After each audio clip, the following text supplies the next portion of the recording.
almost 1.5 years. The next topic is cardiac output monitoring, sir. Okay. So it is an hemodynamic parameter which acts as a guide to appropriate fluid resuscitation and which estimates whole body perfusion or whole body oxygen delivery, helps during anesthesia and critical care. So previously the fluid response was measured by blood pressure, pulse rate, central venous pressure, patient color, respiratory rate, temperature, urine output, capillary refill time, oxygen saturation, but they have shown to have some limitations in fluid resuscitation. So then shifted to dynamically test the volume responses, in which thermodilution technique is the gold standard. However, it is invasive and difficult. So main focus is now towards less invasive and non-invasive monitors. Before going to the monitors, we should know some definitions and the normal values. Cardiac output, which is the volume of blood ejected from each of the ventricle in 1 minute. Normally, it is 4 to 8 liters per minute. It is calculated by the multiplication of stroke volume and heart rate. Cardiac index is the cardiac output in reference with the body surface area. Normally, it is 2.5 to 4 liters per minute per meter square. Stroke volume is the volume of blood ejected by each contraction of the ventricle. Stroke volume index is in reference with the body surface area. Preload, it is the tension developed in the ventricular wall at the end of the diastole, which is measured by using end diastolic pressure. Contractility, it is the amount of work the heart can generate at a given level of preload and afterload. Afterload, it is the tension needs to be generated in the ventricle wall to eject the blood into the arterial system against systemic vascular resistance. Where central venous, mixed venous oxygen saturation is the oxygen saturation drawn from the blood, which is the mixture of SVC, IVC, and the coronary circulation. Ideally, it should be drawn from the pulmonary artery. It represents the O2 extraction of tissues to the whole body. Where central venous oxygen saturation, where the blood is drawn from the central line, which measures the regional O2 consumption in the head, neck, and the upper body. The methods and the principles used for cardiac monitoring are fixed principle, Doppler technique, dilution technique, pulse contour analysis, thoracic impedance and thoracic bioreactance, and others are echocardiography and magnetic resonance. Fixed principle is which measures the blood flow through an organ which adds or removes a substance to it. For example, it measures the pulmonary blood flow, which adds oxygen to the pulmonary blood and removes CO2 from the pulmonary blood. The technique is non-invasive cardiac output monitor, which uses the fixed principle. Dilution technique, in which we can use an indicator dilution technique or a thermodilution technique. Indication dilution technique, which uses a lithium chloride or a cold solution. By measuring the temperature change, we can calculate the cardiac output. Doppler monitoring is which uses an ultrasonic vibration emission, which change in frequency in the signal by the reflection from red blood cells. So cardiac output is measured by using the diameter of the aorta, distribution of blood to the descending aorta, and a measured velocity of the blood in the aorta. Pulse contour analysis, it is based on the relationship between blood pressure, stroke volume, arterial compliance, and systemic vascular resistance. Here the stroke volume is measured by dividing the area under the curve to arterial impedance. Thoracic impedance, it is the least invasive cardiac output monitor. It detects the electrical change that occurs in the thoracic in change with the thoracic blood volume. Thoracic bioreactance, it is a newer way of processing the impedance signal, where in thoracic impedance, there will be a change in the electrical current because of blood flow. Here, there will be a change in the electrical current because of pulsatile blood flow. There will be a phase shift because of pulsatile blood flow. Examples of these monitors are for Doppler ultrasound echocardiography, there is esophageal Doppler, transthoracic echocardiography, and esophageal echocardiography. Esophageal Doppler, they use a Doppler probe inserted into the esophagus, which calculates the blood flow through the descending aorta which helps in calculating the cardiac output. Advantages: this is minimally invasive, quickly inserted and analyzed, little training is required, it is relatively portable, pediatric probes are available. Disadvantage: it may require sedation because of insertion of the probe, it is user dependent,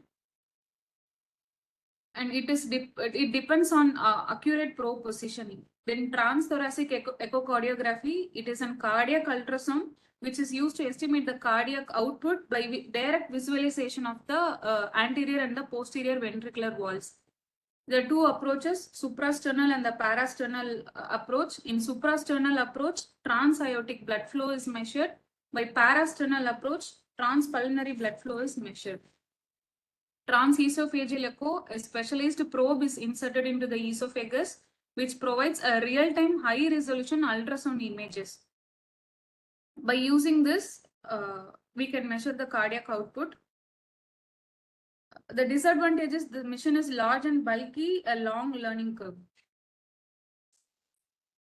Dilution method, which is lithium dilution monitoring, which requires a peripheral venous access and a large systemic arterial access. So a lithium chloride is injected at the peripheral venous access, and the concentration of the lithium is measured at the systemic artery. A area under the curve of a plot of lithium concentration against time allows the calculation of cardiac output. It is relatively quick and the total dose of lithium used is very small. It is less invasive. Disadvantages: it cannot be used in the patients who are taking lithium and who received a bolus dose of pecuronium or atracurium within the bolus of lithium. The other type of dilution method is thermodilution pulse contour monitoring. PICO, which uses the combination of thermodilution and also pulse contour analysis. Stroke volume is calculated from the area under the curve of the systolic part of the pulse pressure waveform. Then the arterial impedance is calculated from the thermodilution method, proportional to area under the curve. It requires a central venous access and a peripheral arterial line. And by pulse contour analysis, the other method which uses pulse contour analysis is flow track. It does not require central venous access. It does not require a big systemic artery, and calibration is not necessary here.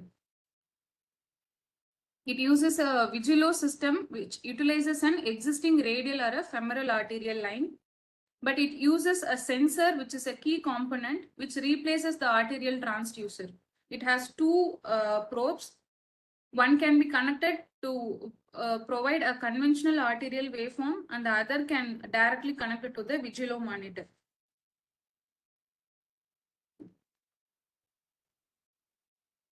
It helps in determining the stroke volume variation, which is measured by subtracting the minimal stroke volume from a maximum stroke volume, which is divided by a mean of stroke volume. If the stroke volume variation is more than 13%, there is a need for volume replacement.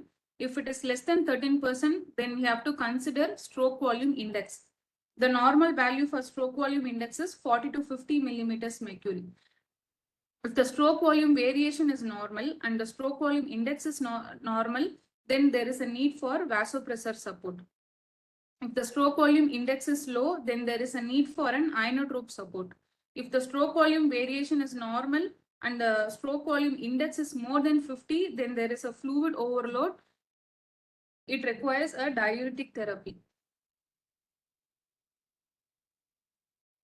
Then a non-invasive cardiac output monitor, which uses the fixed principle. This system is used to calculate the carbon dioxide elimination and the end-tidal carbon dioxide to calculate the cardiac output. It consists of a mainstream infrared sensor which measures the CO2, a disposable airflow sensor, and a pulse oximeter. It calculates alveolar ventilation, CO2 elimination, end-tidal carbon dioxide, and the total dead space to tidal volume ratio. Every 3 minutes, partial rebreathing is generated. Then the change in EtCO2 and CO2 elimination is recorded. Then the difference between the baseline and the elevated EtCO2 is used to calculate cardiac output. Limitations are there is a need for intubation and mechanical ventilation, and it is not accurate in a mechanical assisted spontaneous breathing patient. Also, it is unreliable in severe chest trauma, cardiac conditions, and intrapulmonary shunts. Then electrical bioimpedance, as I earlier said, this is a technique used where there is a change in the resistance or change in the voltage in change with the blood volume, thoracic blood volume. So the magnitude and the rate of change reflects the LV contractility, which helps in measuring the cardiac output. It uses a surface ECG like electrodes on two sides of the neck and also on the thorax. Electrical current is passed in some of the electrodes and received in the remaining electrodes, which helps in calculating the blood flow and in turn the cardiac output. Then pulmonary artery catheter, it is inserted via central line, floated in the right atrium, right ventricle, then it reaches the pulmonary artery. It has two methods, intermittent and the continuous method. In intermittent method, a cold solution is injected. Then from thermistor tip of the pulmonary artery catheter, the temperature is measured. In case of continuous method, there will be a thermoconductor which constantly heats up the blood in the right ventricle, which is 15 to 30 centimeter proximal to the tip, which helps in continuous cardiac output monitor. And the advantage is it is most reliable and considered as gold standard, but the insertion requires multiple attempts and it is very difficult. It has the disadvantages of arrhythmia, heart block, rupture of pulmonary artery, thromboembolism, infarction, and valvular damages. The others which are mixed venous oxygen saturation and central venous oxygen saturation, which helps in calculating the oxygen extraction in the tissues. That's all. Okay. So this is a question which mostly asked because of the as a ICU topic branch of. Okay. So when do you require this sort of very sophisticated cardiac output monitoring? Who are all the patients who require this? So patient who are undergoing a major surgery where there is a major fluid shift. Very good. Patient with trauma, sepsis. Okay. And useful in ICU settings? Yes, sir. Critical care also it is very useful. And so earlier we were depending on static parameters like the CVP, the intraarterial pressure and all these things. But now they want the dynamic parameters. Every heartbeat you want to know how much blood is pumped into the circulation so that patient will receive adequate. Ultimate aim is to provide oxygen to the mitochondria and maintain normal aerobic ventilation. Okay, that is the idea with which all these things are done. We have covered most of the things that is mentioned. And just for completion's sake, I will share this PPT with you. So